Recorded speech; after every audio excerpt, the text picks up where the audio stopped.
4. For the next few days, the weather remained clear and unusually calm. The wind came softly, steadily from the southwest, a gentle breeze that rippled the surface of the sea but made no whitecaps. There was a crispness to the air only at night, and after days of constant sun, the earth and sand had warmed. Sunday was the 20th of June. Public schools still had a week or more to run before breaking for the summer, but the private schools in New York had already released their charges. Families who owned summer homes in Amity had been coming out for weekends since the beginning of May. Summer tenants whose leases ran from June 15th to September 15th had unpacked and, familiar now with where linen closets were, which cabinets contained good china and which the everyday stuff, and which beds were softer than others, were already beginning to feel at home. By noon, the beach in front of Scotch and Old Mill Roads was speckled with people. Husbands lay semi-comatose on beach towels, trying to gain strength from the sun before an afternoon of tennis and the trip back to New York on the Long Island Railroad's Cannonball. Wives leaned against aluminum backrests, reading Helen McInnes and John Cheever and Taylor Caldwell, interrupting themselves now and then to pour a cup of dry vermouth from the Scotch cooler. Teenagers lay serried in tight, symmetrical rows, the boys enjoying the sensation of grinding their pelvises into the sand, thinking of pudenda, and occasionally stretching their necks to catch a brief glimpse of some, exposed, wittingly or not, by girls who lay on their backs with their legs spread. These were not Aquarians. They uttered none of the platitudes of peace or pollution, of justice or revolt. Privilege had been bred into them with genetic certainty. As their eyes were blue or brown, so their tastes and consciences were determined by other generations. They had no vitamin deficiencies, no sickle cell anemia. Their teeth, thanks either to breeding or to orthodontia, were straight and white and even. Their bodies were lean, their muscles toned by boxing lessons at age 9, riding lessons at 12, and tennis lessons ever since. They had no body odor. When they sweated, the girls smelled faintly of perfume. The boys smelled simply clean. None of which is to say that they were either stupid or evil. If their IQs could have been tested en masse, they would have shown native ability well within the top 10% of all mankind. And they had been, were being, educated at schools that provided every discipline, including exposure to minority group sensibilities, revolutionary philosophies, ecological hypotheses, political power tactics, drugs, and sex. Intellectually, they knew a great deal. Practically, they chose to know almost nothing. They had been conditioned to believe, or if not to believe, to sense, that the world was really quite irrelevant to them. And they were right. Nothing touched them, not race riots in places like Trenton, New Jersey, or Gary, Indiana. Not the fact that parts of the Missouri River were so foul that the water sometimes caught fire spontaneously. Not police corruption in New York, or the rising number of murders in San Francisco, or revelations that hot dogs contained insect filth and hexachlorophene caused brain damage. They were inured even to the economic spasms that racked the rest of America. Undulations in the stock markets were nuisances noticed, if at all, as occasions for fathers to bemoan real or fancied extravagances. Those were the ones who returned to Amity every summer. The others, and there were some mavericks, marched and bleated and joined and signed and spent their summers working for acronymic social action groups. But because they had rejected Amity and at most showed up for an occasional Labor Day weekend, they too were irrelevant. The little children played in the sand at the water's edge, digging holes and flinging muck at each other, unconscious and uncaring of what they were and what they would become. A boy of 6 stopped skimming flat stones out into the water. He walked up the beach to where his mother lay dozing, and he flopped down next to her towel. "Hey, Mom," he said, limning aimless doodles with his finger in the sand. His mother turned to look at him, shielding her eyes from the sun. "What?" "I'm bored." "How can you be bored? It isn't even July." "I don't care. I'm bored. I don't have anything to do."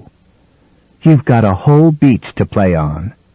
"I know, but there's nothing to do on it." "Boy, am I bored." "Why don't you go throw a ball?" "With who? There's nobody here." "I see a lot of people. Have you looked for the Harrises? What about Tommy Converse?" "They're not here. Nobody's here. I sure am bored." "Oh, for God's sake, Alex." "Can I go swimming?" "No. It's too cold." "How do you know?" "I know, that's all.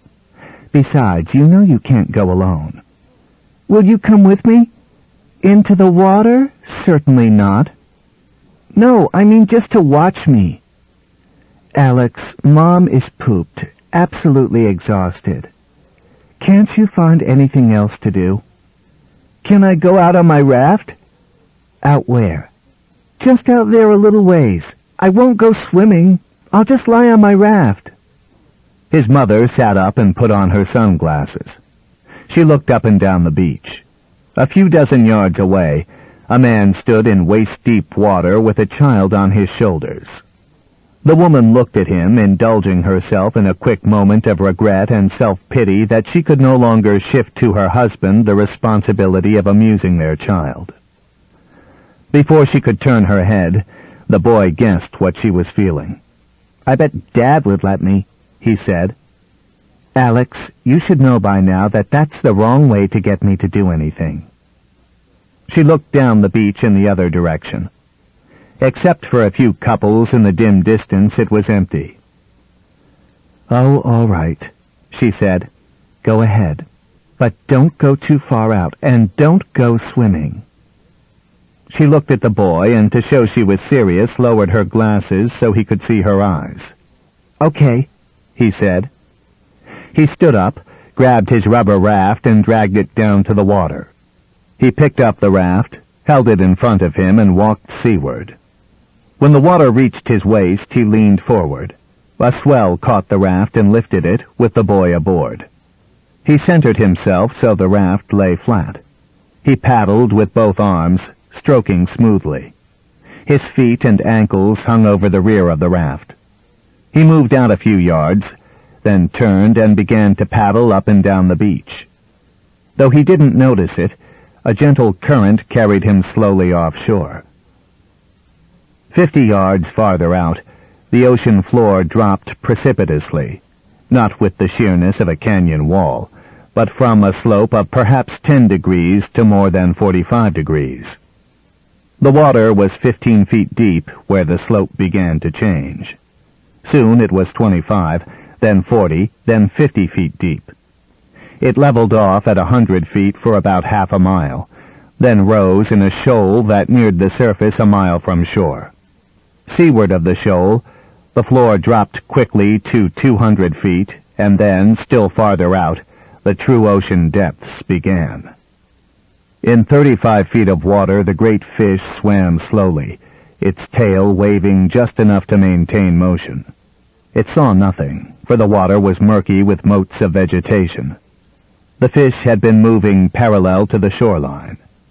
Now it turned, banking slightly, and followed the bottom gradually upward. The fish perceived more light in the water, but still it saw nothing. The boy was resting, his arms dangling down, his feet and ankles dipping in and out of the water with each small swell. His head was turned toward shore, and he noticed that he had been carried out beyond what his mother would consider safe. He could see her lying on her towel and the man and child playing in the wave wash. He was not afraid, for the water was calm and he wasn't really very far from shore, only 40 yards or so. But he wanted to get closer, otherwise his mother might sit up, spy him, and order him out of the water. He eased himself back a little bit so he could use his feet to help propel himself. He began to kick and paddle toward shore. His arms displaced water almost silently, but his kicking feet made erratic splashes and left swirls of bubbles in his wake. The fish did not hear the sound, but rather registered the sharp and jerky impulses emitted by the kicks. They were signals, faint but true, and the fish locked on them, homing. It rose, slowly at first, then gaining speed as the signals grew stronger. The boy stopped for a moment to rest. The signals ceased. The fish slowed, turning its head from side to side, trying to recover them. The boy lay perfectly still, and the fish passed beneath him, skimming the sandy bottom. Again it turned. The boy resumed paddling. He kicked only every third or fourth stroke. Kicking was more exertion than steady paddling. But the occasional kicks sent new signals to the fish. This time it needed to lock on them only an instant, for it was almost directly below the boy. The fish rose. Nearly vertical, it now saw the commotion on the surface. There was no conviction that what thrashed above was food, but food was not a concept of significance. The fish was impelled to attack. If what it swallowed was digestible, that was food. If not, it would later be regurgitated. The mouth opened, and with a final sweep of the sickled tail the fish struck. The boy's last, only thought, was that he had been punched in the stomach. The breath was driven from him in a sudden rush. He had no time to cry out, nor, had he had the time, would he have known what to cry, for he could not see the fish. The fish's head drove the raft out of the water. The jaws smashed together, engulfing head, arms, shoulders, trunk, pelvis, and most of the raft. Nearly half the fish had come clear of the water, and it slid forward and down in a belly-flopping motion, grinding the mass of flesh and bone and rubber. The boy's legs were severed at the hips, and they sank, spinning slowly to the bottom. On the beach, the man with the child shouted, "Hey!" He was not sure what he had seen. He had been looking toward the sea, then started to turn his head when an uproar caught his eye. He jerked his head back seaward again, but by then there was nothing to see but the waves made by the splash, spreading outward in a circle. "Did you see that?" he cried. "Did you see that?" "What, Daddy, what?" His child stared up at him, excited. "Out there! A shark or a whale or something. Something huge." The boy's mother, half asleep on her towel, opened her eyes and squinted at the man. She saw him point toward the water and heard him say something to the child, who ran up the beach and stood by a pile of clothing. The man began to run toward the boy's mother, and she sat up. She didn't understand what he was saying, but he was pointing at the water, so she shaded her eyes and looked out to sea. At first, the fact that she saw nothing didn't strike her as odd. Then she remembered, and she said, "Alex." Brody was having lunch. Baked chicken, mashed potatoes, and peas. "Mashed potatoes," he said as Ellen served him. "What are you trying to do to me?" "I don't want you to waste away. Besides, you look good, Chunky." The phone rang. Ellen said, "I'll get it." But Brody stood up. That was the way it usually happened. She would say, "I'll get it," but he was the one who got it. It was the same when she had forgotten something in the kitchen. She would say, "I forgot the napkins. I'll get them." But they both knew he would get up and fetch the napkins. "No, that's okay," he said. "It's probably for me anyway." He knew the call was probably for her, but the words came reflexively. "Bixby, Chief," said the voice from the station house. "What is it, Bixby?" "I think you'd better come down here." "Why's that?" "Well, it's like this, Chief." Bixby obviously didn't want to go into details. Brody heard him say something to someone else, then returned to the phone. "I've got this hysterical woman on my hands, Chief." "What's she hysterical about?" "Her kid, out by the beach." A twinge of unease shot through Brody's stomach. "What happened?"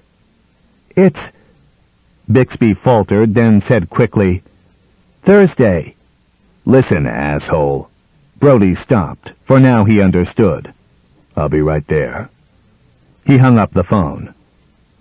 He felt flushed, almost feverish. Fear and guilt and fury blended in a thrust of gut-wrenching pain. He felt at once betrayed and betrayer, deceived and deceiver. He was a criminal forced into crime, an unwilling whore. He had to take the blame, but it was not rightly his.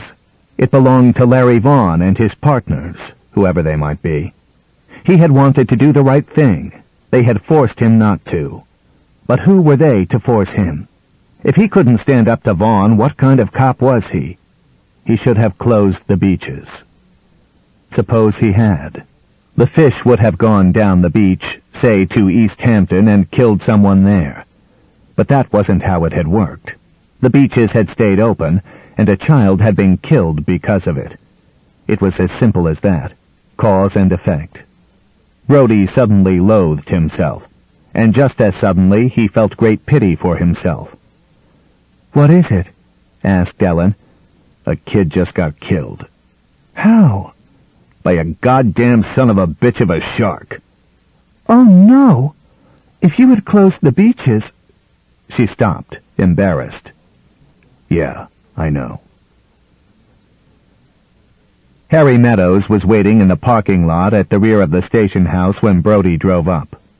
He opened the passenger side door of Brody's car and eased his bulk down onto the seat.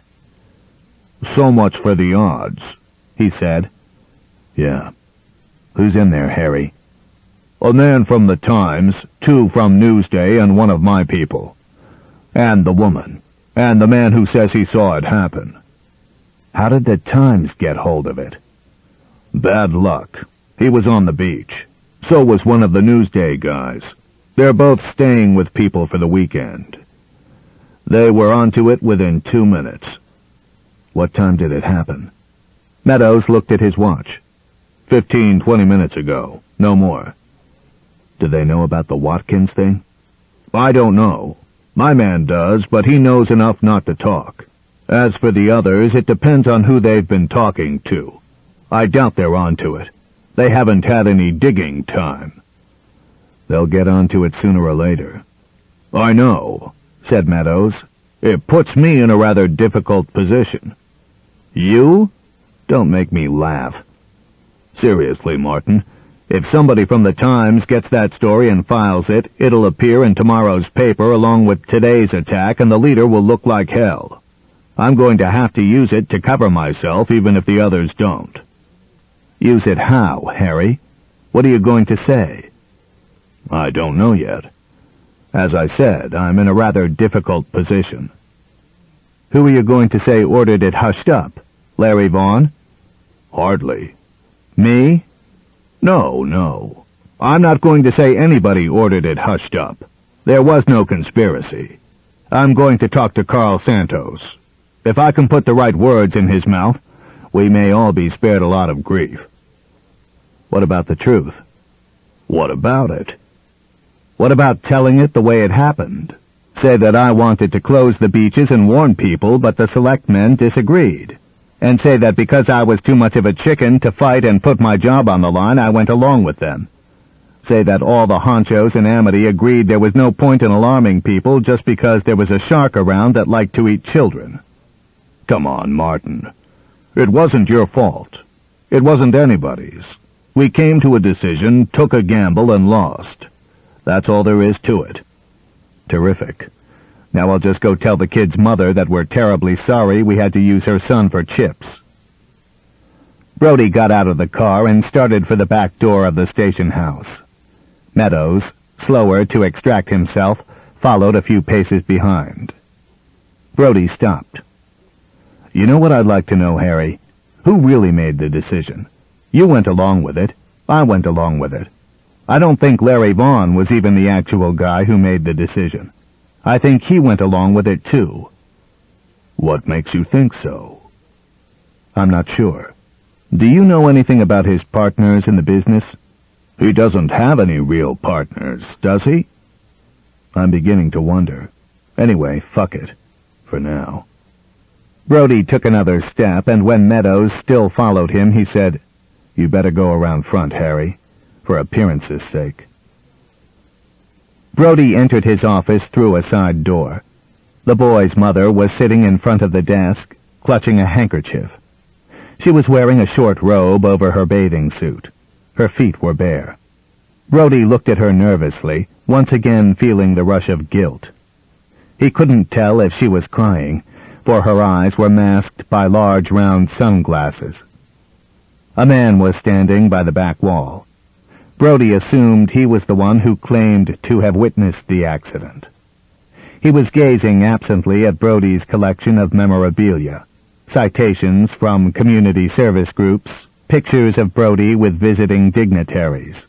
Not exactly the stuff to command much attention from an adult, but staring at it was preferable to risking conversation with the woman. Brody had never been adept at consoling people, so he simply introduced himself and started asking questions. The woman said she had seen nothing. One moment the boy was there, the next he was gone. "And all I saw were pieces of his raft." Her voice was weak but steady. The man described what he had seen, or what he thought he had seen.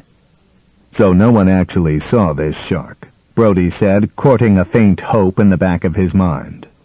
"No," said the man. "I guess not. But what else could it have been?" "Any number of things."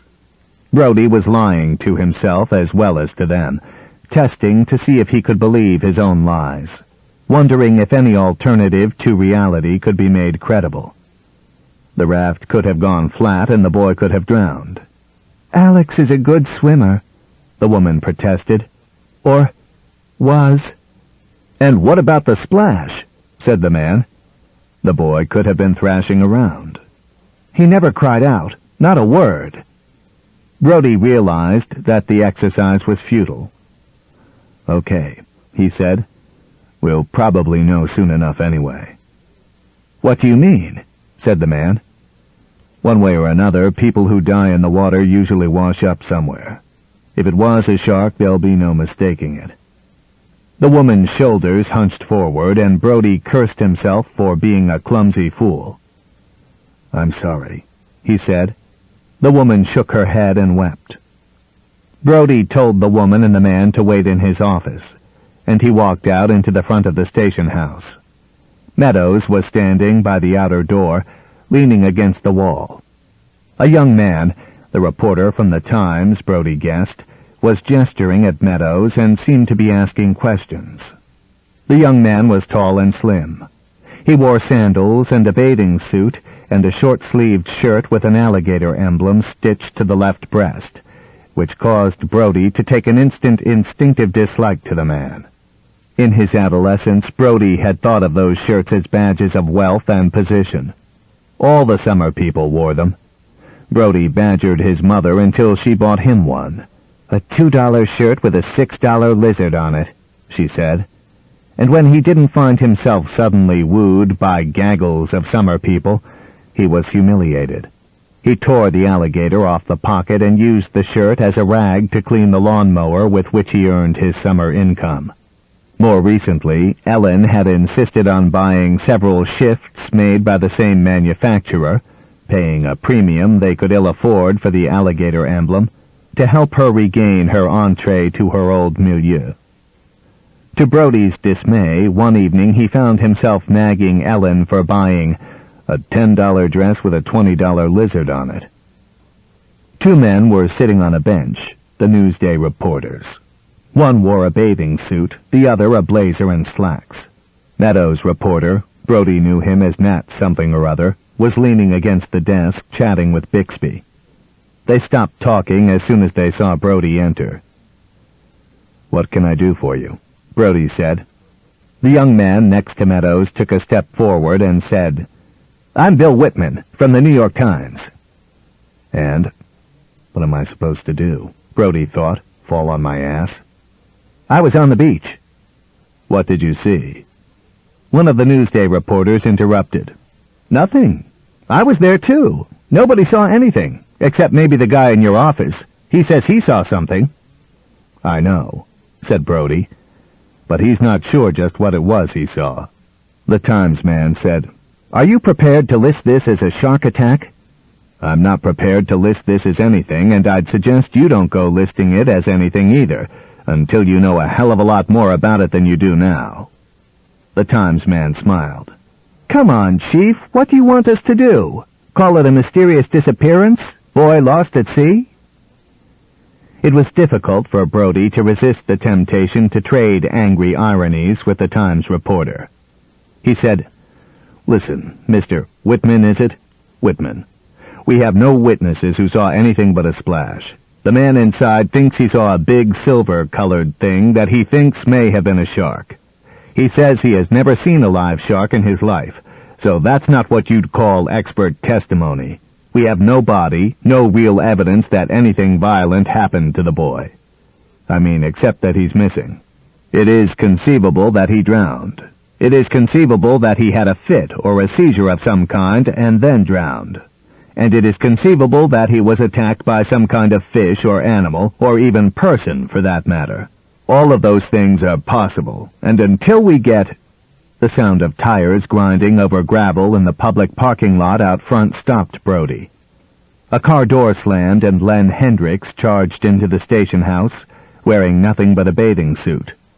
His body had the mottled gray whiteness of a styrofoam coffee cup. He stopped in the middle of the floor. "Chief!" Brody was startled by the unlikely sight of Hendricks in a bathing suit, thighs flecked with pimples, genitals bulging in the tight fabric. "You've been swimming, Leonard?" "There's been another attack," said Hendricks. The Times man quickly asked, "When was the first one?" Before Hendricks could answer, Brody said, "We were just discussing it, Leonard. I don't want you or anyone else jumping to conclusions until you know what you're talking about.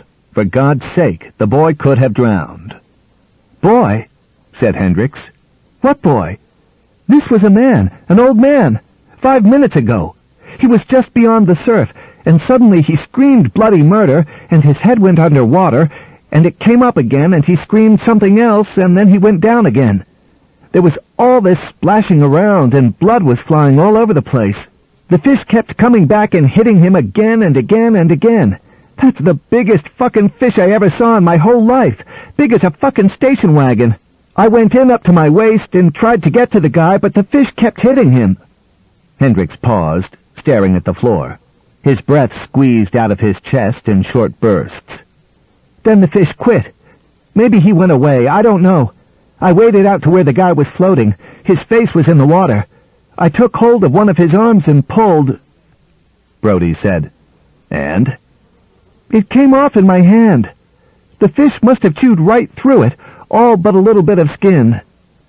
Hendricks looked up, his eyes red and filling with tears of exhaustion and fright. "Are you going to be sick?" said Brody. "I don't think so." "Did you call the ambulance?" Hendricks shook his head no. "Ambulance?" said the Times reporter. "Isn't that rather like shutting the barn door after the horse has left?" "Shut your mouth, smartass," said Brody. "Bixby, call the hospital. Leonard, are you up to doing some work?" Hendricks nodded. "Then go put on some clothes and find some notices that close the beaches." "Do we have any?" "I don't know. We must. Maybe back in the stockroom with those signs that say this property protected by police. If we don't, we'll have to make some that'll do until we can have some made up. I don't care. One way or another, let's get the goddamn beaches closed." Monday morning, Brody arrived at the office a little after 7. "Did you get it?" he said to Hendricks. "It's on your desk." "Good or bad?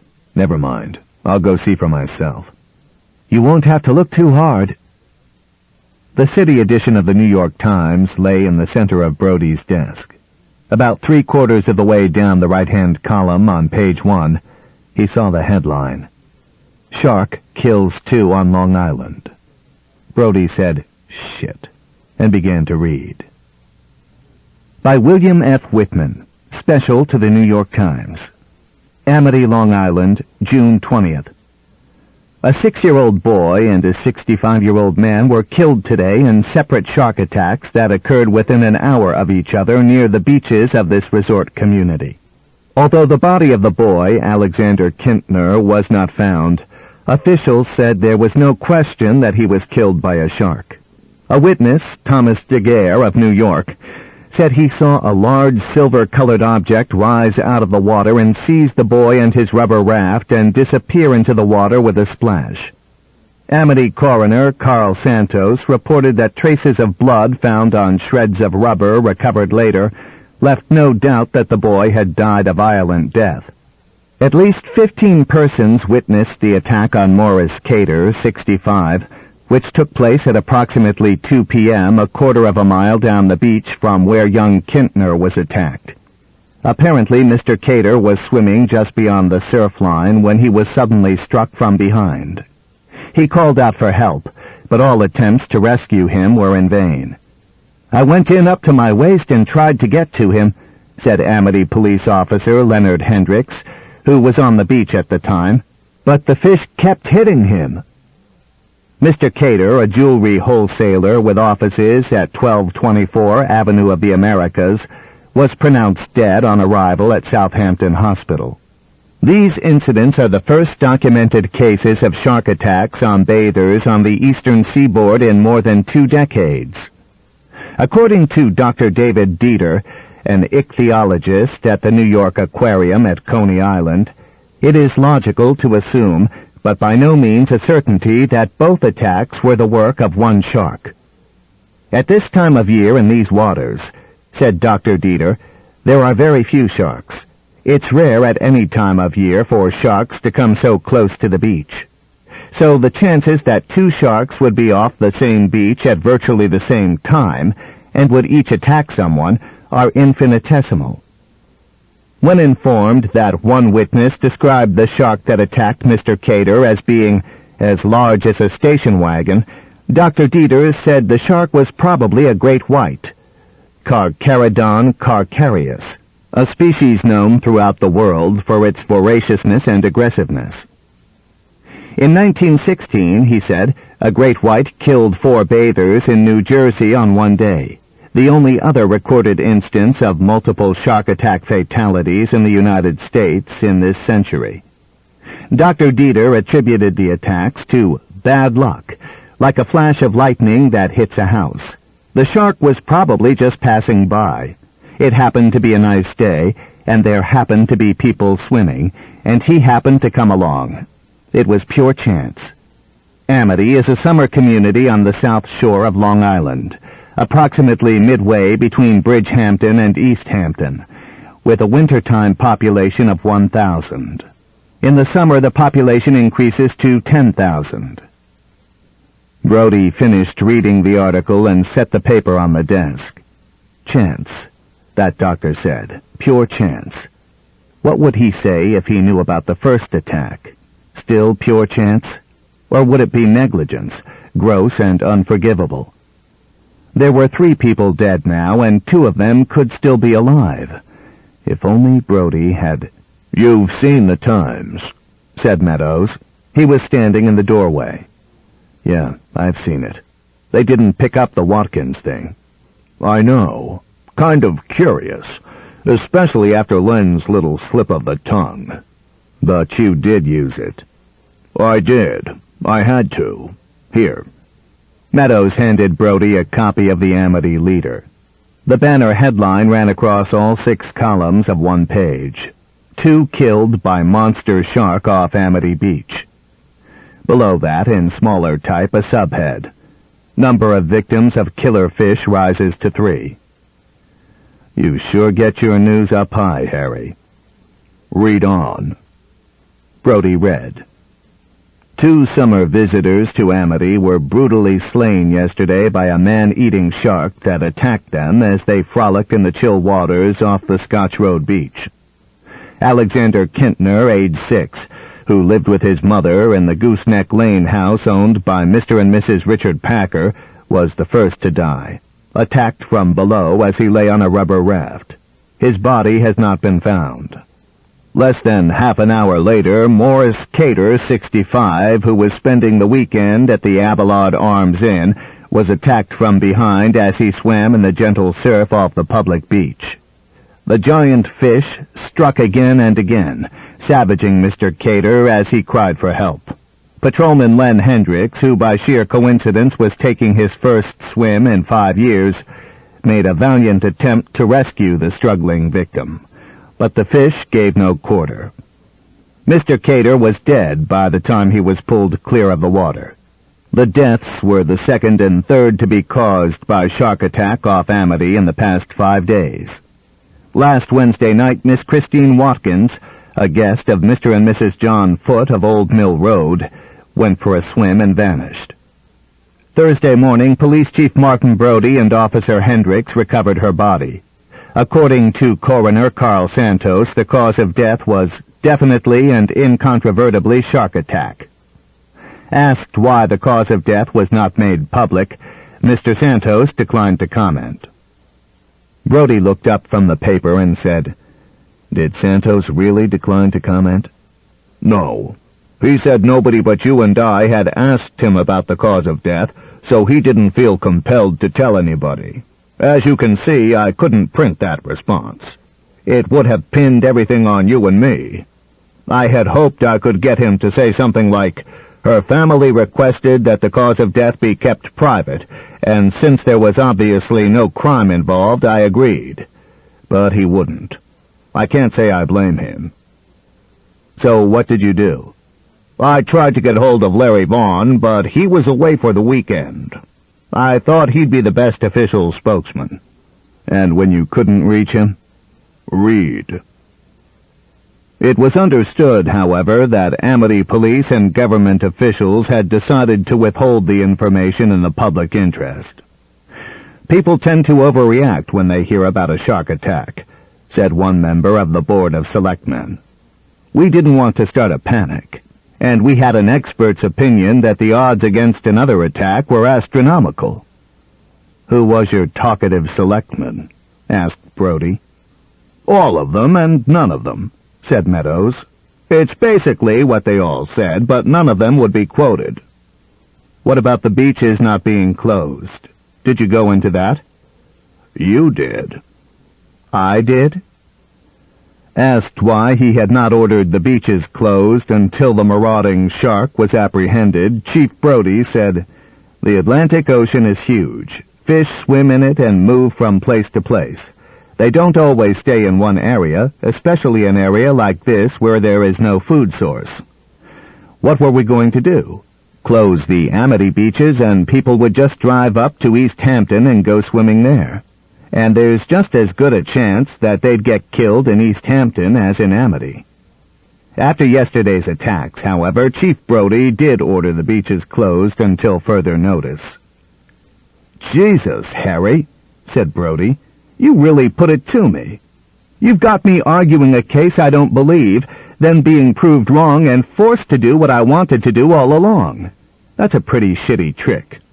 "It wasn't a trick. I had to have someone give the official line, and with Vaughn away, you were the logical one. You admit that you agreed to go along with the decision, so, reluctantly or not, you supported it. I didn't see any point in airing all the dirty laundry of private disputes." "I suppose. Anyway, it's done. Is there anything else I should read in this?" "No, I just quote Matt Hooper, that fellow from Woods Hole.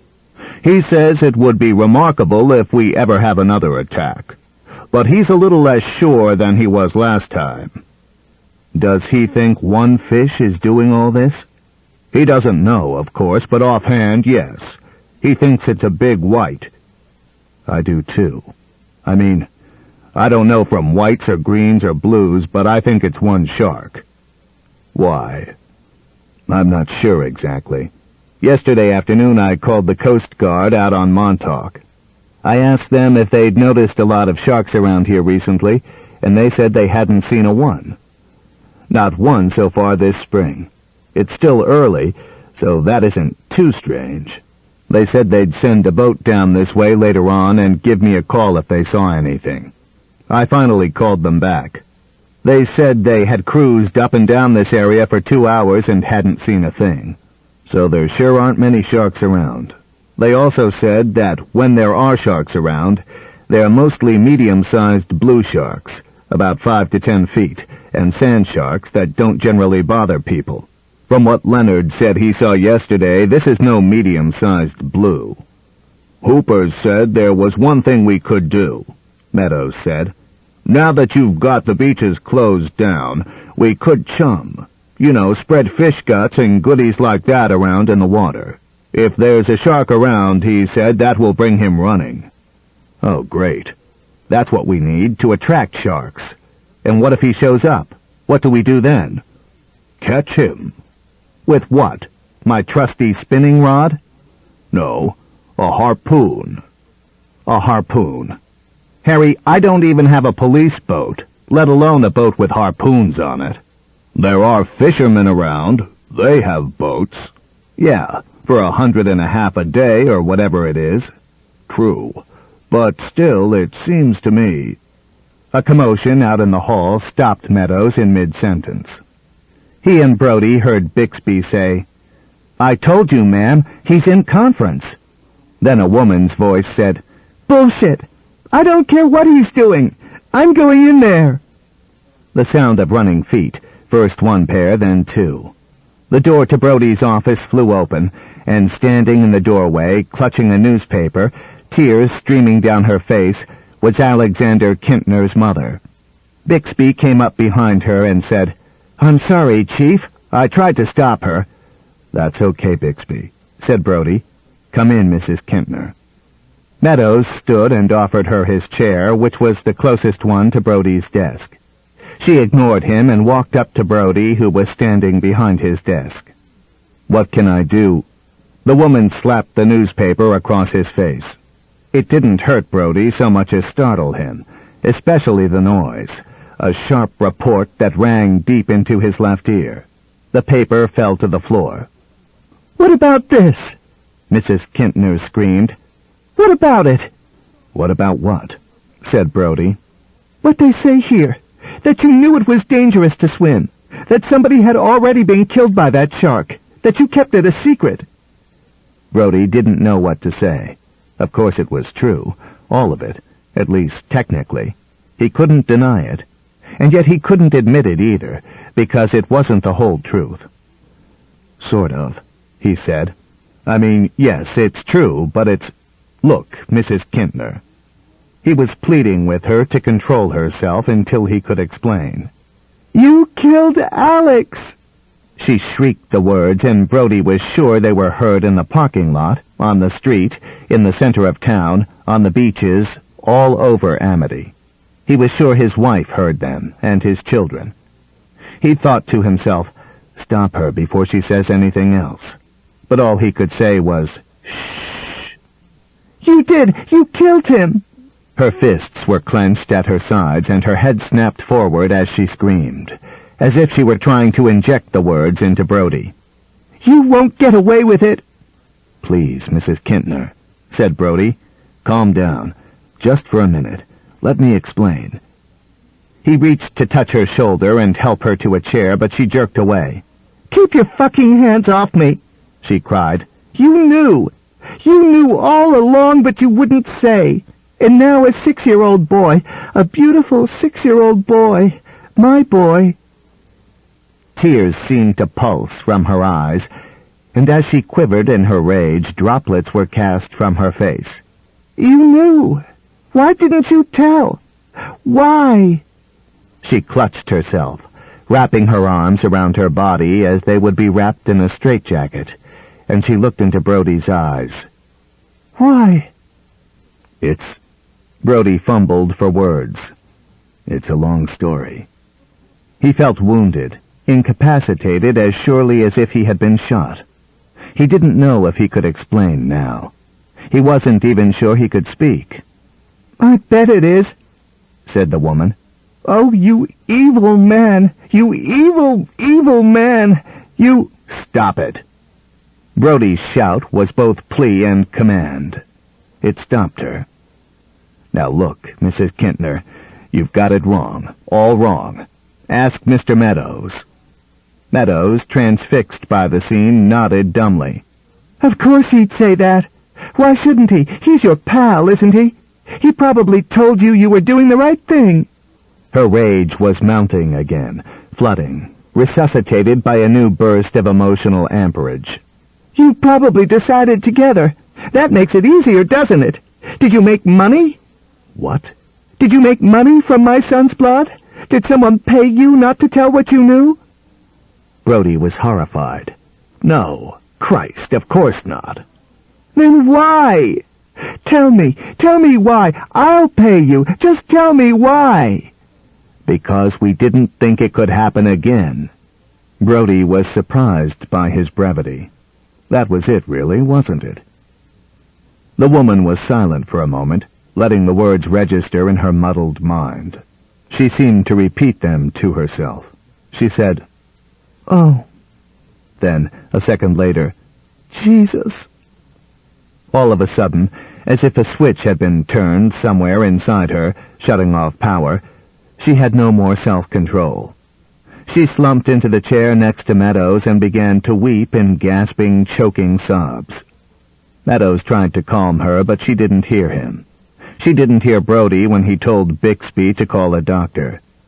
And she saw, heard, and felt nothing when the doctor came into the office, listened to Brody's description of what had happened, tried to talk to her, gave her a shot of Librium, led her, with the help of one of Brody's men, to his car, and drove her to the hospital. When she had left, Brody looked at his watch and said, "It's not even 9 o'clock yet. If ever I felt like I could use a drink. Wow." "If you're serious," said Meadows, "I have some bourbon back in my office." "No. If this was any indication of how the rest of the day's going to go, I'd better not fuck up my head." "It's hard, but you've got to try not to take what she said too seriously. I mean, the woman was in shock, for one thing." "I know, Harry. Any doctor would say she didn't know what she was saying. The trouble is, I'd already thought a lot of the things she was saying. Not in those words, maybe, but the thoughts were the same." "Come on, Martin. You know you can't blame yourself." "I know. I could blame Larry Vaughn, or maybe even you. But the point is, the 2 deaths yesterday could have been prevented. I could have prevented them, and I didn't. Period." The phone rang. It was answered in the other room, and a voice on the intercom said, "It's Mr. Vaughn." Brody pushed the lighted button, picked up the receiver, and said, "Hi, Larry. Did you have a nice weekend?" "Until about 11 o'clock last night," said Vaughn, "when I turned on my car radio driving home.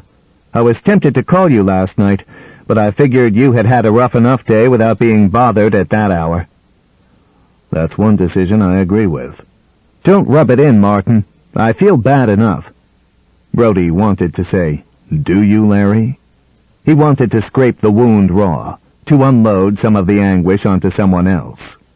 But he knew it was both unfair to attempt and impossible to accomplish, so all he said was, "Sure. I had 2 cancellations already this morning. Big leases, good people. They had already signed, and I told them I could take them to court. They said, 'Go ahead. We're going somewhere else.' I'm scared to answer the phone. I still have 20 houses that aren't rented for August." "I wish I could tell you different, Larry, but it's going to get worse." "What do you mean?" "With the beaches closed." "How long do you think you'll have to keep them closed?" "I don't know. As long as it takes. A few days. Maybe more." "You know that the end of next week is the 4th of July weekend." "Sure, I know. It's already too late to hope for a good summer, but we may be able to salvage something, for August at least, if the 4th is good." Brody couldn't read the tone in Vaughn's voice. "Are you arguing with me, Larry?" "No. I guess I was thinking out loud. Or praying out loud. Anyway, you plan to keep the beaches closed until what? Indefinitely? How will you know when that thing's gone away?" "I haven't had time to think that far ahead. I don't even know why it's here. Let me ask you something, Larry. Just out of curiosity. What? Who are your partners? It was a long moment before Vaughn said, Why do you want to know? What does that have to do with anything? Like I said, just curiosity. You keep your curiosity for your job, Martin. Let me worry about my business. Sure, Larry. No offense. So what are you going to do? We can't just sit around and hope it will go away. We could starve to death while we waited. I know. Meadows and I were just talking about our options. A fish expert friend of Harry's says we could try to catch the fish. What would you think about getting up a couple of $100 to charter Ben Gardner's boat for a day or two? I don't know that he's ever caught any sharks, but it might be worth a try. Anything's worth a try, just so we get rid of that thing and go back to making a living. Go ahead. Tell him I'll get the money from somewhere. Brody hung up the phone and said to Meadows, I don't know why I care, but I'd give my ass to know more about Mr. Vaughn's business affairs. Why? He's a very rich man. No matter how long this shark thing goes on, he won't be badly hurt. Sure, he'll lose a little dough, but he's taking all this as if it was life and death, and I don't mean just the town's. His. Maybe he's just a conscientious fellow. That wasn't conscience talking on the phone just then. Believe me, Harry, I know what conscience is. 10 miles south of the eastern tip of Long Island, a chartered fishing boat drifted slowly in the tide. 2 wire lines trailed limply aft in an oily slick. The captain of the boat, a tall, spare man, sat on a bench on the flying bridge, staring at the water. Below, in the cockpit, the 2 men who had chartered the boat sat reading. One was reading a novel, the other the New York Times. "Hey, Quint," said the man with the newspaper. "Did you see this about the shark that killed those people?" "I seen it," said the captain. "You think we'll run into that shark?" "Nope." "How do you know?" "I know." "Suppose we went looking for him?" "We won't." "Why not?" "We got a slick going. We'll stay put." The man shook his head and smiled. "Boy, wouldn't that be some sport?" "Fish like that ain't sport," said the captain. "How far is Amity from here?" "Down the coast a ways." "Well, if he's around here somewhere, you might run into him one of these days." "We'll find one another all right. But not today." 5. Thursday morning was foggy, a wet ground fog so thick that it had a taste, sharp and salty. People drove under the speed limit with their lights on. Around midday the fog lifted and puffy cumulus clouds maundered across the sky beneath a high blanket of cirrus. By 5 in the afternoon the cloud cover had begun to disintegrate, like pieces fallen from a jigsaw puzzle. Sunlight streaked through the gaps, stabbing shining patches of blue onto the gray-green surface of the sea. Brody sat on the public beach, his elbows resting on his knees to steady the binoculars in his hands. When he lowered the glasses, he could barely see the boat, a white speck that disappeared and reappeared in the ocean swells. The strong lenses drew it into plain, though jiggly view. Brody had been sitting there for nearly an hour.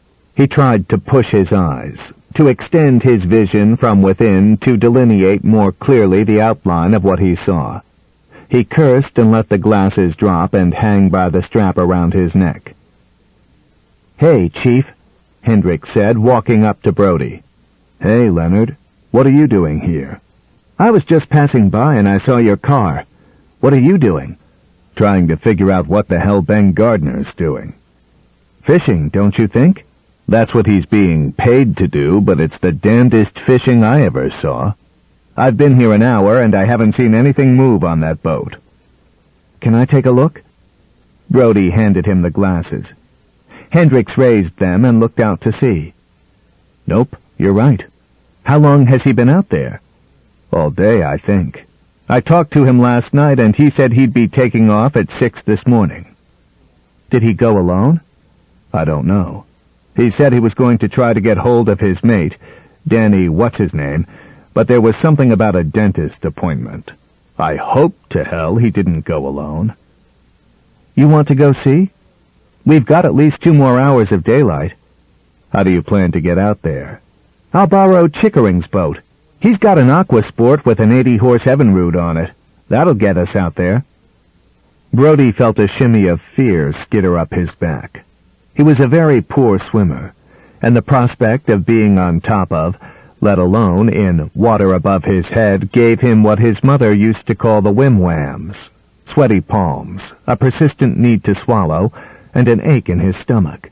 Essentially, the sensation some people feel about flying.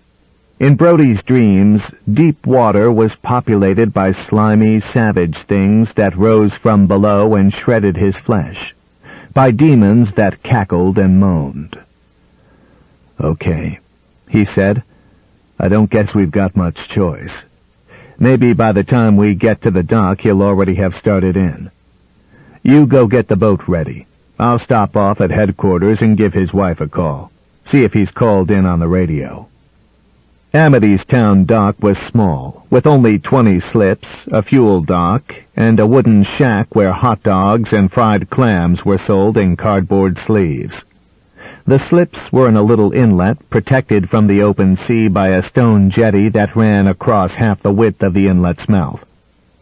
Hendricks was standing in the aquasport, the engine running, and he was chatting with a man in a 25-foot cabin cruiser tied up in the neighboring slip. Brody walked along the wooden pier and climbed down the short ladder into the boat. "What did she say?" asked Hendricks. "Not a word. She's been trying to raise him for half an hour, but she figures he must have turned off the radio." "Is he alone?" "As far as she knows. His mate had an impacted wisdom tooth that had to be taken out today." The man in the cabin cruiser said, "If you don't mind my saying so, that's pretty strange." "What is?" said Brody. "To turn off your radio when you're out alone. People don't do that." "I don't know. Ben always bitches about all the chatter that goes on between boats when he's out fishing. Maybe he got bored and turned it off." "Maybe." "Let's go, Leonard," said Brody. "Do you know how to drive this thing?" Hendricks cast off the bow line, walked to the stern, uncleated the stern line, and tossed it onto the deck. He moved to the control console and pushed a knobbed handle forward. The boat lurched ahead, chugging. Hendricks pushed the handle farther forward, and the engine fired more regularly. The stern settled back, the bow rose. As they made the turn around the jetty, Hendricks pushed the lever all the way forward, and the bow dropped down. "Planing," said Hendricks. Brody grabbed a steel handle on the side of the console. "Are there any life jackets?" he asked. "Just the cushions," said Hendricks.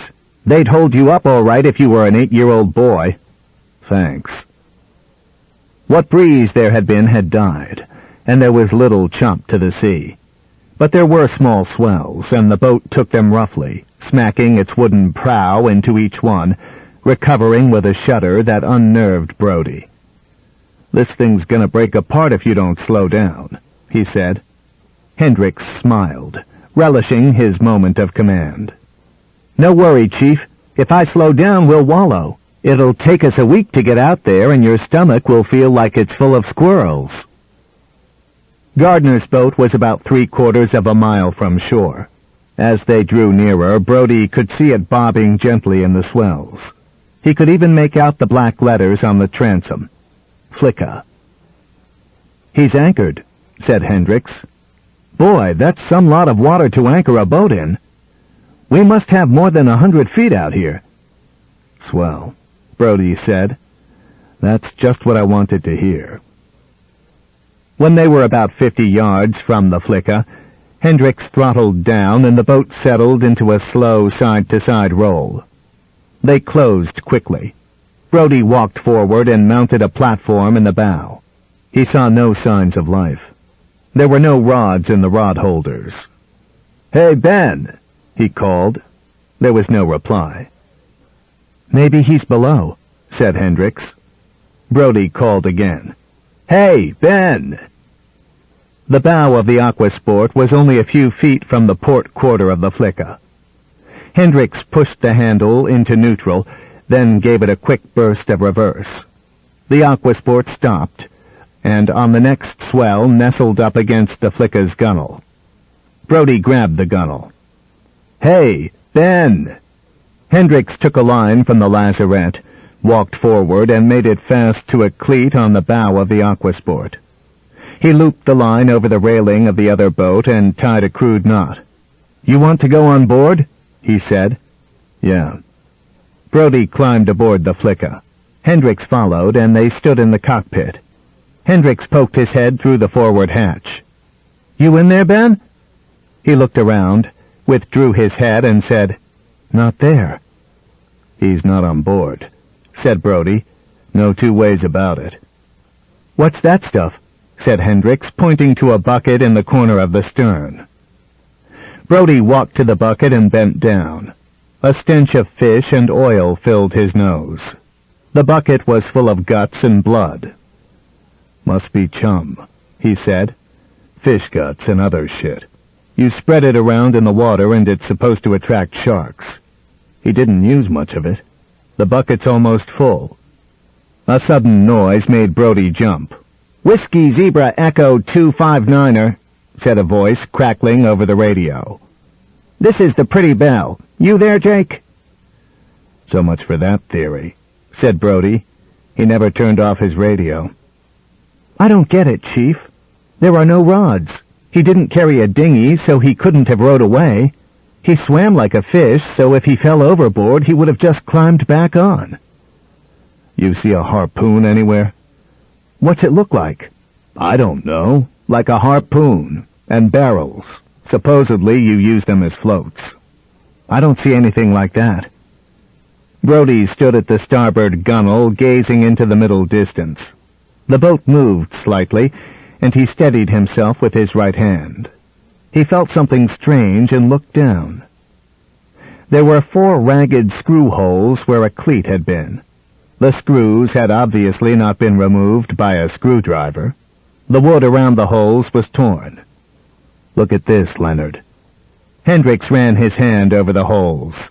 He looked to the port side where a 10-inch steel cleat still sat securely on the wood. "You imagine that what was here was as big as the one over there?" he said. "Jesus, what would it take to pull that mother out?" "Look here, Leonard." Brody ran his index finger over the outer edge of the gunwale. There was a scar about 8 inches long where the paint had been scraped away and the wood abraded. "It looks like someone took a file to this wood. Or else rubbed the hell out of it with an awful tight piece of heavy rope." Brody walked over to the port side of the cockpit and aimlessly began to feel his way along the outer edge of the gunwale. "That's the only place," he said. When he reached the stern, he leaned on the gunwale and gazed down into the water. For a moment he stared dumbly at the transom, unseeing. Then a pattern began to take shape. A pattern of holes, deep gouges in the wooden transom, forming a rough semicircle more than 3 feet across. Next to it was another similar pattern. And at the bottom of the transom, just at the waterline, 3 short smears of blood. "Please, God," thought Brody, "not another one." "Come here, Leonard," he said. Hendricks walked to the stern and looked over. "What?" "If I hold your legs, you think you can lean over and take a look at those holes down there and try to figure out what made them?" "What do you think made them?" "I don't know, but something. I want to find out what. Come on. If you can't dope it out in a minute or 2, we'll forget about it and go home. Okay?" "I guess so." Hendricks lay on the top of the transom. "Hold me tight, Chief. Please." Brody leaned down and grabbed Hendricks' feet. "Don't worry," he said. He took one of Hendricks' legs under each arm and lifted. Hendricks rose, then bent over the transom. "Okay," said Brody. "A little more. Not too much. Jesus, you just dipped my head in the water." "Sorry. How's that?" "Okay, that's it." Hendricks began to examine the holes. What if some shark came along right now? He grunted. He could grab me right out of your hands. Don't think about it. Just look. I'm looking. In a few moments, he said, Son of a bitch. Look at that thing. Hey, pull me up. I need my knife. What is it? Brody asked when Hendricks was back aboard. Hendricks unfolded the main blade from the body of his pocket knife. I don't know, he replied. Some kind of white chip or something, stuck into one of the holes. Knife in hand, he allowed Brody to lower him over the rail again. He worked briefly, his body twisting from the effort. Then he called, Okay, I've got it. Pull.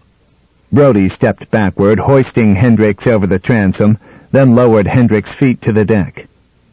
Let's see, he said, holding out his hand. Into Brody's palm, Hendricks dropped a triangle of glistening white denticle. It was nearly 2 inches long. The sides were tiny saws. Brody scraped the tooth against the gunnel, and it cut the wood. He looked out over the water and shook his head. My God, he said. It's a tooth, isn't it? Said Hendricks. Jesus Christ almighty, you think the shark got Ben? I don't know what else to think, said Brody. He looked at the tooth again, then dropped it into his pocket. We might as well go. There's nothing we can do here. What do you want to do with Ben's boat? We'll leave it here till tomorrow. Then we'll have someone come get it. I'll drive it back if you want. And leave me to drive the other one? Forget it. We could tow one of them in.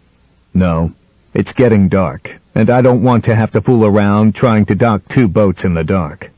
This boat'll be all right overnight. Just go check the anchor up front and make sure it's secure. Then let's go. No one's going to need this boat before tomorrow. Especially not Ben Gardner. They arrived at the dock in late twilight. Harry Meadows and another man unknown to Brody were waiting for them. You sure have good antenna, Harry, Brody said as he climbed the ladder onto the dock. Meadows smiled, flattered. That's my trade, Martin. He gestured toward the man beside him. This is Matt Hooper, Chief Brody. The 2 men shook hands. You're the fellow from Woods Hole, Brody said, trying to get a good look at him in the fading light. He was young, mid-20s, Brody thought, and handsome, tanned, hair bleached by the sun. He was about as tall as Brody, an inch over 6 feet, but leaner. Brody guessed 170 pounds compared to his own 200. A mental reflex scanned Hooper for possible threat. Then, with what Brody recognized as juvenile pride, he determined that if it ever came to a face-off, he could take Hooper. Experience would make the difference. That's right, said Hooper.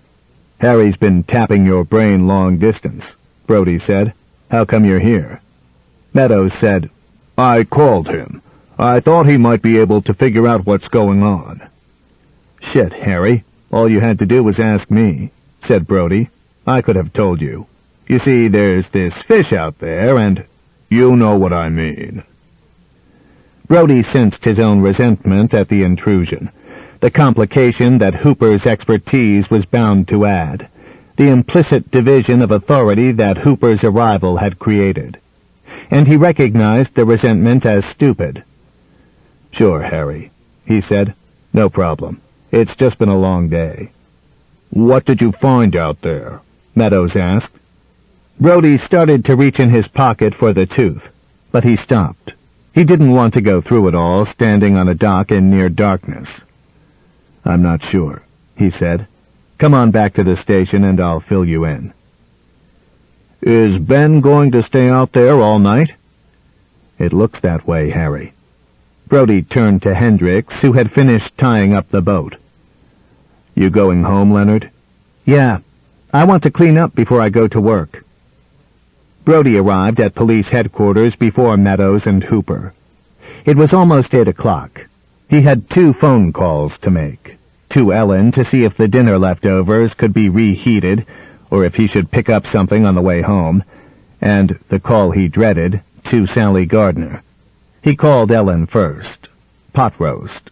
It could be reheated. It might taste like a sneaker, but it would be warm. He hung up, checked the phone book for the Gardner number, and dialed it. "Sally, this is Martin Brody." Suddenly, he regretted having called without thinking the call through. How much should he tell her? Not much, he decided. At least not until he had had a chance to check with Hooper to see if his theory was plausible or absurd. "Where's Ben, Martin?" The voice was calm, but pitched slightly higher than Brody remembered as normal. "I don't know, Sally." "What do you mean you don't know? You went out there, didn't you?" "Yes. He wasn't on the boat." "But the boat was there." "The boat was there." "You went on board? You looked all over it, even below?" "Yes." Then a tiny hope. "Ben didn't carry a dinghy, did he?" "No. How could he not be there?" The voice was shriller now. "Where is he?" Brody caught the tone of incipient hysteria. He wished he had gone to the house in person. "Are you alone, Sally?" "No, the kids are here." She seemed calmer, but Brody was sure the calm was a lull before the burst of grief that would come when she realized that the fears with which she had lived every day for the 16 years Ben had been fishing professionally, closet fears shoved into mental recesses and never uttered because they would seem ridiculous, had come true. Brody dug at his memory for the ages of the Gardner children. 12, maybe, then 9, then about 6. What kind of kid was the 12-year-old? He didn't know. Who was the nearest neighbor? Shit. Why didn't he think of this before? The Finleys. "Just a second, Sally." He called to the officer at the front desk. "Clements, call Grace Finley and tell her to get her ass over to Sally Gardner's house right now." "Suppose she asks why?" "Just tell her I said to go. Tell her I'll explain later." He turned back to the phone. "I'm sorry, Sally. All I can tell you for sure is that we went out to where Ben's boat is anchored. We went on board and Ben wasn't there. We looked all around, downstairs and everything." Meadows and Hooper walked into Brody's office. He motioned them to chairs. "But where could he be?" said Sally Gardner. "You don't just get off a boat in the middle of the ocean." "No." "And he couldn't have fallen overboard. I mean, he could have, but he'd get right back in again." "Yes." "Maybe someone came and took him off in another boat. Maybe the engine wouldn't start and he had to ride with someone else. Did you check the engine?" "No," Brody said, embarrassed. "That's probably it, then." The voice was subtly lighter, almost girlish, coated with a veneer of hope that, when it broke, would shatter like iced crystal. "And if the battery was dead, that would explain why he couldn't call on the radio." "The radio was working, Sally." "Wait a minute. Who's there? Oh, it's you." There was a pause. Brody heard Sally talking to Grace Finley. Then Sally came back on the line. "Grace says you told her to come over here. Why?" "I thought—" "You think he's dead, don't you? You think he drowned." The veneer shattered and she began to sob. "I'm afraid so, Sally. That's all we can think at the moment. Let me talk to Grace for a minute, will you please?" A couple of seconds later, the voice of Grace Finley said, "Yes, Martin." "I'm sorry to do this to you, but I couldn't think of anything else. Can you stay with her for a while?" "All night. I will." "That might be a good idea. I'll try to get over later on. Thanks." "What happened, Martin?" "We don't know for sure." "Is it that thing again?" "Maybe. That's what we're trying to figure out. But do me a favor, Grace. Don't say anything about a shark to Sally. It's bad enough as it is." "All right, Martin. Wait a minute." She covered the mouthpiece of the phone with her hand, and Brody heard some muffled conversation. Then Sally Gardner came on the line. "Why did you do it, Martin?" "Do what?" Apparently, Grace Finley tried to take the phone from her hand, for Brody heard Sally say, "Let me speak, damn you!" Then she said to him, "Why did you send him? Why Ben?" Her voice wasn't particularly loud, but she spoke with an intensity that struck Brody as hard as if she were yelling. "Sally, This didn't have to happen," she said. "You could have stopped it."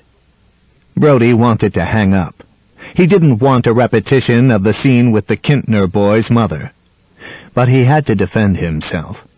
She had to know that it wasn't his fault. How could she blame him? He said, "Crap. Ben was a fisherman, a good one. He knew the risks. If you hadn't—" "Stop it, Sally." Brody let himself stamp on her words. "Try to get some rest." He hung up the phone. He was furious, but his fury was confused. He was angry at Sally Gardner for accusing him, and angry at himself for being angry at her. If, she had said. If what? If he had not sent Ben. Sure. And if pigs had wings, they'd be eagles. If he had gone himself. But that wasn't his trade. He had sent the expert. He looked up at Meadows. "You heard. Not all of it, but enough to gather that Ben Gardner has become victim number 4. Brody nodded. "I think so." He told Meadows and Hooper about his trip with Hendricks.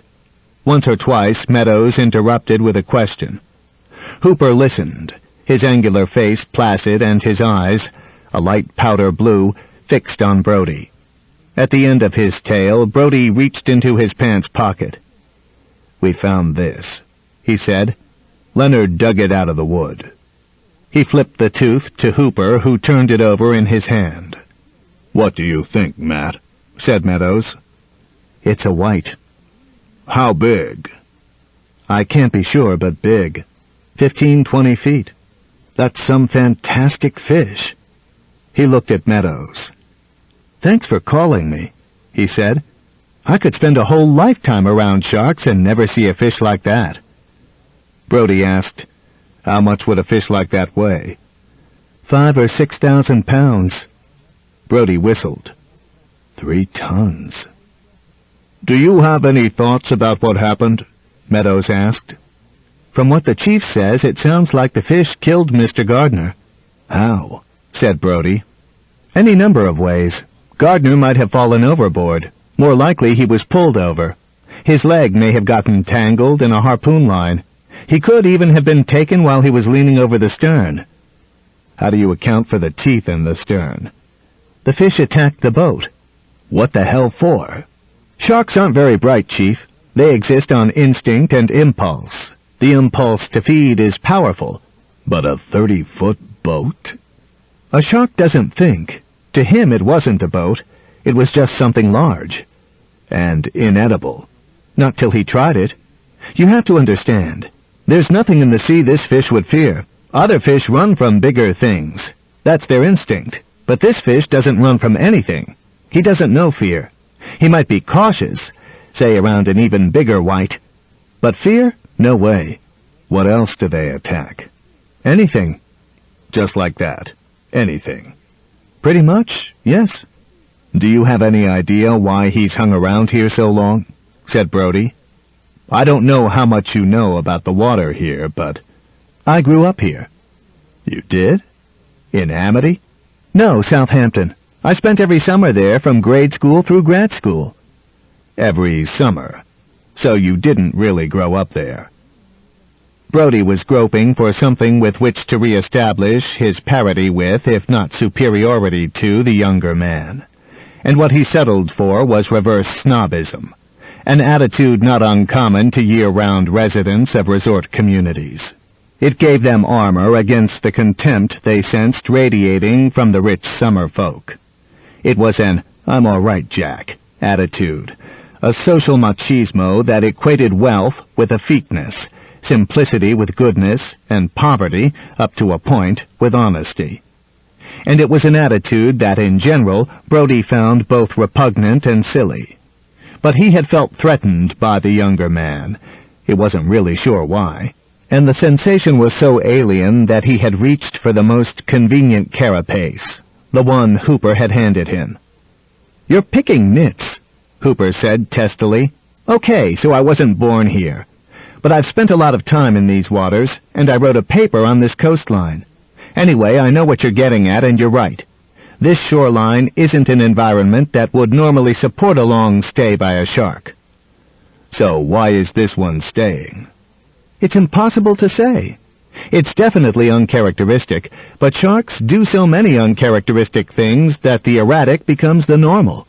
Anyone who'd risk money, not to mention his life, on a prediction about what one big shark will do in a given situation is a fool. This shark could be sick. The patterns of his life are so beyond his control that damage to one small mechanism could cause him to disorient and behave strangely." "If this is how he acts when he's sick," said Brody, "I'd hate to see what he does when he's feeling fine." "No. Personally, I don't think he's sick. There are other things that could cause him to stay here. Many of them things we'll never understand. Natural factors. Caprices." "Like what?" "Changes in water temperature or current flow or feeding patterns. As food supplies move, so do the predators. A few summers ago, for example, a completely inexplicable phenomenon took place off the shore of parts of Connecticut and Rhode Island. The whole coastline was suddenly inundated with menhaden. Fishermen call them bunker. Huge schools. Millions of fish. They coated the water like an oil slick. There were so many that you could throw a bare hook in the water and reel it in, and more often than not you'd catch a menhaden by foul hooking it. Bluefish and bass feed on menhaden, so all of a sudden there were masses of bluefish feeding in schools right off the beaches. In Watch Hill, Rhode Island, people were wading into the surf and catching bluefish with rakes. Garden rakes. Just shoveling the fish out of the water. Then the big predators came. Big tuna, 400, 500, 600 pounds. Deep-sea fishing boats were catching bluefin tuna within 100 yards of the shore. In harbors, sometimes. Then, suddenly, it stopped. The menhaden went away, and so did the other fish. I spent 3 weeks down there trying to figure out what was going on. I still don't know. It's all part of the ecological balance. When something tips too far one way or the other, peculiar things happen." "But this is even weirder," said Brody. "This fish has stayed in one place, in one chunk of water only a mile or two square for over a week. He hasn't moved up or down the beach. He hasn't touched anybody in East Hampton or Southampton. What is it about Amity?" "I don't know. I doubt that anyone could give you a good answer." Meadows said, "Minnie Eldridge has the answer." "Balls," said Brody. "Who's Minnie Eldridge?" asked Hooper. "The postmistress," said Brody. "She says it's God's will or something like that. We're being punished for our sins." Hooper smiled. "Right now, anyway, that's as good an answer as I've got." "That's encouraging," said Brody. "Is there anything you plan to do to get an answer?" "There are a few things. I'll take water samples here and in East Hampton. I'll try to find out how other fish are behaving, if anything extraordinary is around, or if anything that should be here isn't. And I'll try to find that shark. Which reminds me, is there a boat available?" "Yes, I'm sorry to say," said Brody. "Ben Gardner's. We'll get you out to it tomorrow, and you can use it at least until we work something out with his wife. Do you really think you can catch that fish after what happened to Ben Gardner?" "I didn't say I was going to try to catch it. I don't think I'd want to try that. Not alone, anyway." "Then what the hell are you going to do?" "I don't know. I'll have to play it by ear." Brody looked into Hooper's eyes and said, "I want that fish killed. If you can't do it, we'll find someone who can." Hooper laughed. "You sound like a mobster. I want that fish killed. So go get a contract out on him. Who are you going to get to do the job?" "I don't know. What about it, Harry?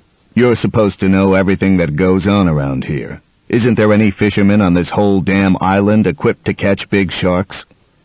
Meadows thought for a moment before he spoke. "There may be one. I don't know much about him, but I think his name is Quint, and I think he operates out of a private pier somewhere around Promised Land. I can find out a little more about him if you like." "Why not?" said Brody. "He sounds like a possible."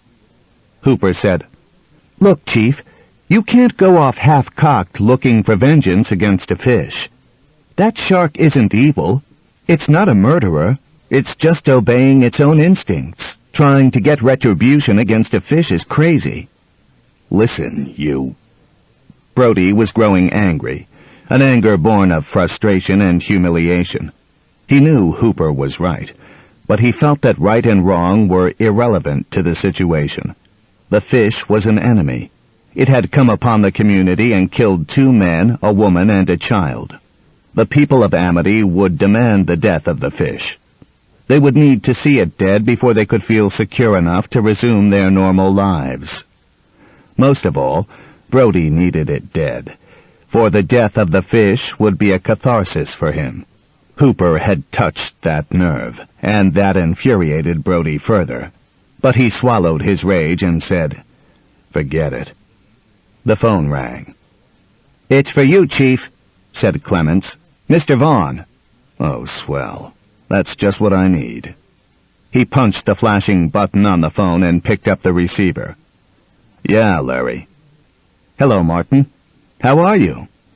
Vaughn's voice was friendly, almost effusively so. Brody thought, he's probably had a couple of belts. "As well as could be expected, Larry." "You're working pretty late. I tried to get you at home." "Yeah, well, when you're the chief of police and your constituents are getting themselves killed every 20 minutes, that kind of keeps you busy." "I heard about Ben Gardner." "What did you hear?" "That he was missing. News travels pretty fast." "Are you sure it was the shark again?" "Sure? Yeah, I guess so. Nothing else seems to make any sense." "Martin, what are you going to do?" There was a pathetic urgency in Vaughn's voice. "That's a good question, Larry. We're doing everything we can right now. We've got the beaches closed down. I'm aware of that, to say the very least." "What's that supposed to mean?" "Have you ever tried to sell healthy people real estate in a leper colony?" "No, Larry," Brody said wearily. "I'm getting cancellations every day. People are walking out on leases. I haven't had a new customer in here since Sunday." "So what do you want me to do?" "Well, what I'm wondering is, maybe we're overreacting to this whole thing." "You're kidding. Tell me you're kidding." "Hardly, Martin. Now calm down. Let's discuss this rationally." "I'm rational. I'm not sure about you, though." There was a moment of silence, and then Vaughn said, "What would you say to opening the beaches just for the 4th of July weekend?" "Not a chance. Not a fucking chance." "Now, listen." "No. You listen, Larry. The last time I listened to you, we had 2 people killed. If we catch that fish, if we kill the son of a bitch, then we'll open the beaches. Until then, forget it." "What about nets?" "What about them?" "Why couldn't we put steel nets out to protect the beaches? Someone told me that's what they do in Australia." He must be drunk, Brody thought. "Larry, this is a straight coastline. Are you going to put nets out along 2.5 miles of beaches? Fine. You get the money. I'd say about $1 million for openers." "What about patrols? We could hire people to patrol up and down the beaches in boats." "That's not good enough, Larry. What is it with you anyway? Are your partners on your ass again?" "That's none of your damn business, Martin. For God's sake, man, this town is dying." "I know it, Larry," Brody said softly. "And as far as I know, there's not a damn thing we can do about it. Good night." He hung up the phone.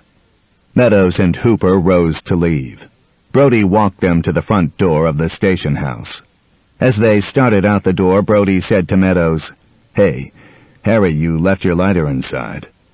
Meadows started to say something, but Brody stepped on his words. "Come on back inside and I'll give it to you." If you leave it around here overnight, it's likely to disappear." He waved to Hooper. "See you." When they were back in Brody's office, Meadows took his lighter from his pocket and said, "I trust you had something to say to me." Brody shut the door to his office. "You think you can find out something about Larry's partners?" "I guess so. Why?" "Ever since this thing began, Larry has been on my ass to keep the beaches open. And now, after all that's just happened, he says he wants them open for the 4th. The other day he said he was under pressure from his partners. I told you about it." "And?" "I think we should know who it is who has enough clout to drive Larry bullshit. I wouldn't care if he wasn't the mayor of this town. But if there are people telling him what to do, I think we ought to know who they are." Meadows sighed. "Okay, Martin. I'll do what I can. But digging around in Larry Vaughn's affairs isn't my idea of fun. There's not a whole hell of a lot that is fun these days, is there?" Brody walked Meadows to the door, then went back to his desk and sat down. Vaughn had been right about one thing, he thought. Amity was showing all the signs of imminent death. It wasn't just the real estate market, though its sickness was as contagious as smallpox. Evelyn Bixby, the wife of one of Brody's officers, had lost her job as a real estate agent and was working as a waitress in a hash house on Route 27.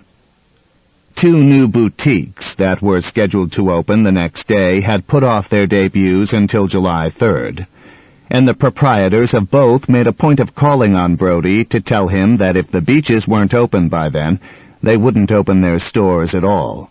One of them was already looking at a site for rent in East Hampton. The sporting goods store had posted signs announcing a clearance sale, a sale that normally took place over the Labor Day weekend. The only good thing about the Amity economy, as far as Brody was concerned, was that Saxon's was doing so badly that it laid off Henry Kimball. Now that he didn't have his bartending job, he slept during the day and could occasionally survive through a shift of police work without a nap.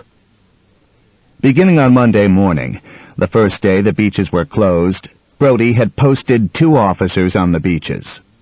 Together, they had had 17 confrontations with people who insisted on swimming.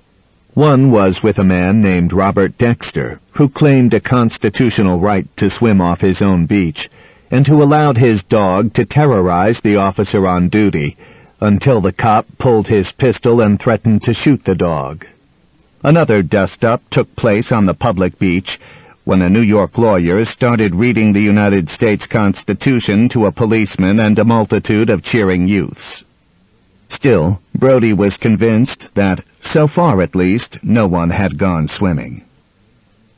On Wednesday, 2 kids had rented a skiff and rowed about 300 yards offshore, where they spent an hour ladling blood, chicken guts, and duck heads overboard.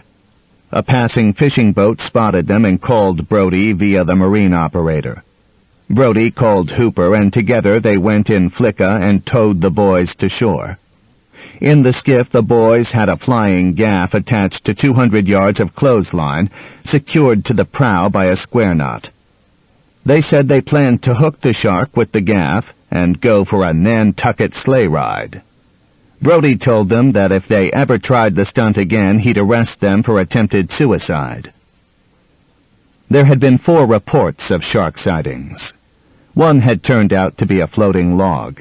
2, according to the fishermen who followed up the reports, were schools of jumping bait fish. And 1, as far as anyone could tell, was a flat nothing. On Tuesday evening, just at dusk, Brody had received an anonymous phone call telling him that a man was dumping shark bait into the water off the public beach. It turned out to be not a man, but a woman dressed in a man's raincoat. Jessie Parker, one of the clerks at Walden's stationery store.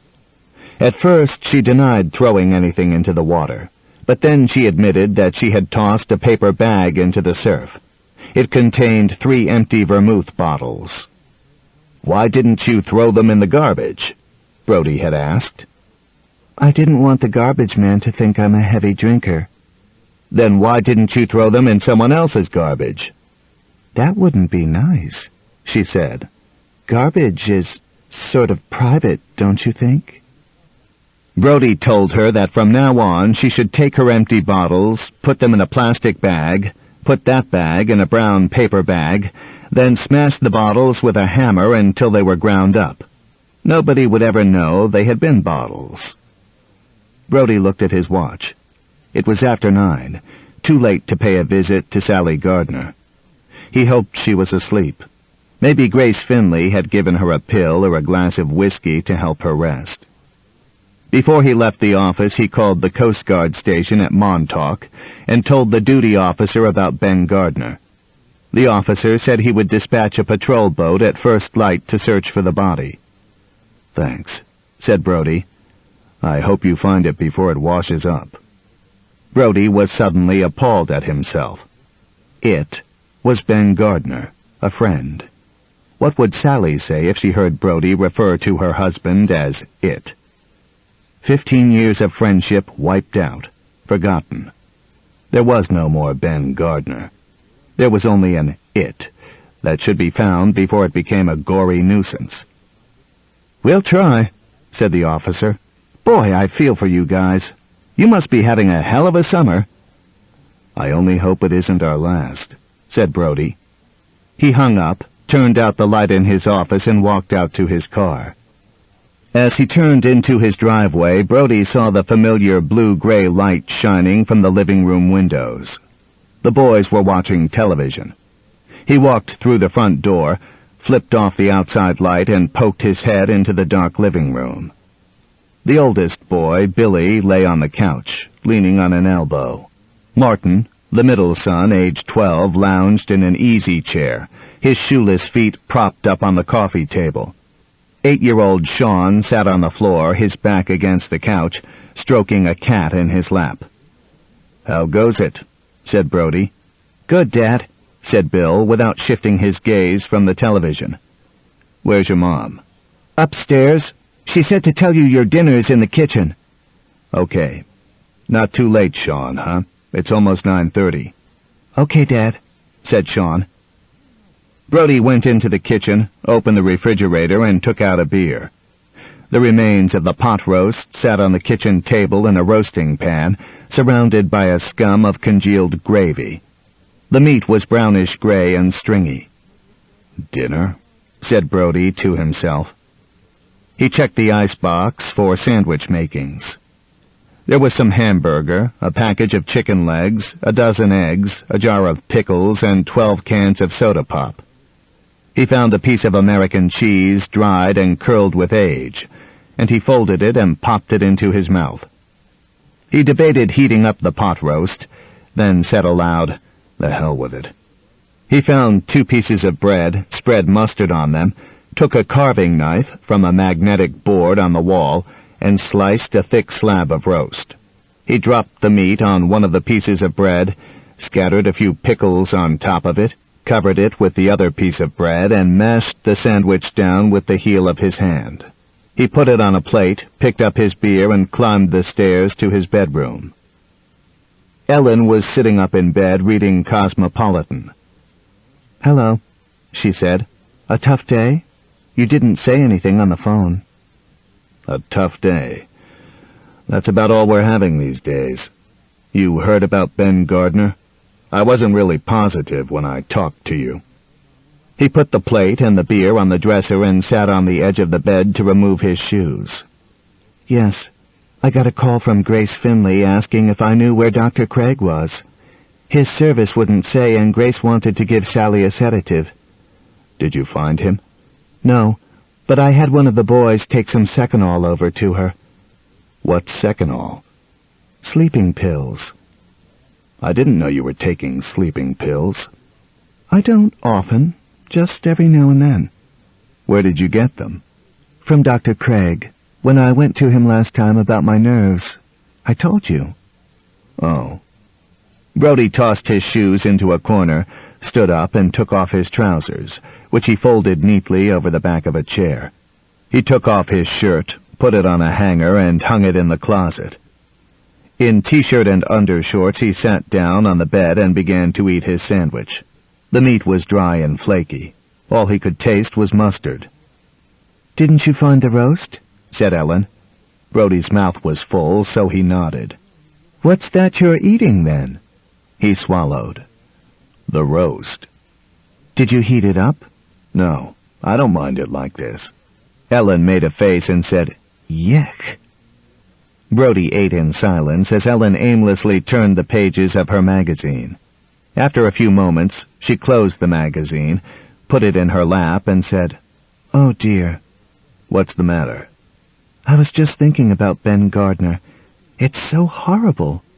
What do you think Sally will do?" "I don't know," said Brody. "I worry about her. Have you ever talked money with her?" "Never. But there can't be much. I don't think her children have had new clothes in a year, and she's always saying that she'd give anything to be able to afford meat more than once a week, instead of having to eat the fish Ben catches. Will she get Social Security?" "I'd think so, but it won't amount to much. There's welfare." "Oh, she couldn't," said Ellen. "You wait. Pride is something she won't be able to afford. Now there won't even be the fish anymore." "Is there anything we can do?" "Personally? I don't see how. We're not exactly in Fat City ourselves. But there may be something the town can do. I'll talk to Vaughn about it." "Have you made any progress?" "You mean about catching that damn thing?" "No. Meadows called that oceanographer friend of his down from Woods Hole, so he's here. Not that I see what good he's going to do." "What's he like?" "He's all right, I guess. He's young, a decent-looking guy. He's a bit of a know-it-all, but that's not surprising. He seems to know the area pretty well." "Oh? How so?" "He said he was a summer kid in Southampton, spent all his summers there." "Working?" "I don't know. Living with the parents, probably. He looks to be the type." "What type?" "Rich, good family, the Southampton summer type. You ought to know it, for God's sake." "Don't get angry. I was just asking." "I'm not angry. I just said you ought to know the type, that's all. I mean, you're the type yourself." Ellen smiled. "I used to be, but now I'm just an old lady." "That's a crock," Brody said. 9 out of 10 of the summer broads in this town can't do what you can for a bathing suit." He was happy to see her fishing for compliments, and happy to give them to her. This was one of their ritual preludes to sex, and the sight of Ellen in bed made Brody yearn for sex. Her hair hung down to her shoulders on both sides of her head, then tucked inward in a curl. Her nightgown was cut so deeply in front that both her breasts were visible, all but the nipples, and was so diaphanous that Brody was sure he could actually see the dark flesh of the nipples. "I'm going to brush my teeth," he said. "I'll be right back." When he returned from the bathroom, he was tumescent. He walked to the dresser to turn out the light. "You know," Ellen said, "I think we should give the boys tennis lessons." "What for? Have they said they want to play tennis?" "No, not in so many words, but it's a good sport for them to know. It will help them when they're grown up. It's an entree." "To what?" "To the people they should know. If you play tennis well, you can walk into a club anywhere and get to know people. Now's the time they should be learning." "Where are they going to get lessons?" "I was thinking of the Field Club." "As far as I know, we're not members of the Field Club." "I think we could get in. I still know a few people who are members. If I asked them, I'll bet they'd propose us." "Forget it." "Why?" "Number one, we can't afford it. I bet it costs $1,000 to join.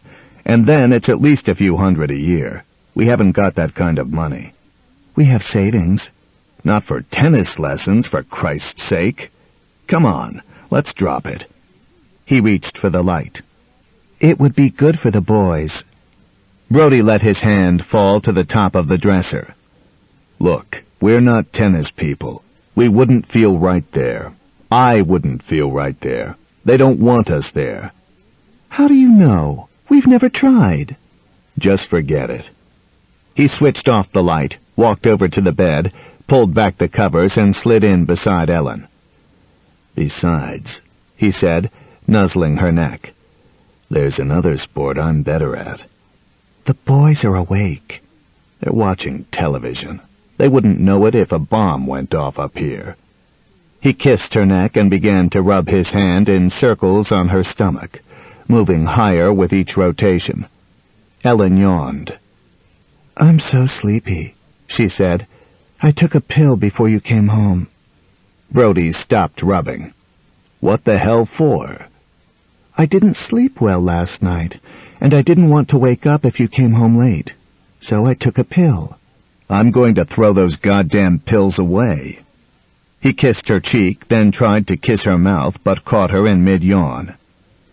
"I'm sorry," she said. "I'm afraid it won't work." "It'll work. All you have to do is help a little." "I'm so tired. But you go ahead if you want. I'll try to stay awake." "Shit," said Brody. He rolled back to his side of the bed. "I'm not very big on screwing corpses." "That was uncalled for." Brody didn't reply. He lay on his back, staring at the ceiling and feeling his erection dwindle.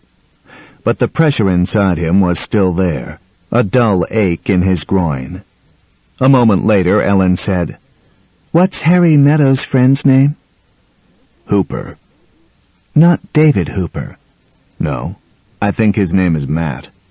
"Oh. I went out with a David Hooper a long, long time ago.